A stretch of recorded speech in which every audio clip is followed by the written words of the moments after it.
Hey everyone, welcome back. Today we're just going to show you how to open an envelope really quick without struggling to open it, because a lot of these things are sealed really well along here.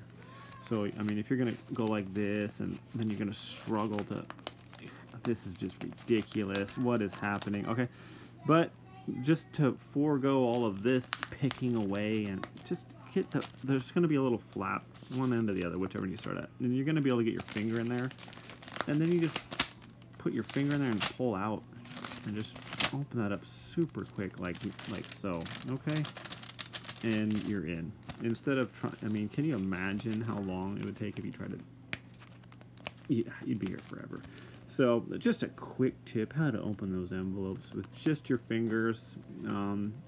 Obviously, if you have a letter opener, it works with the same principle. Slide it in there and cut the top.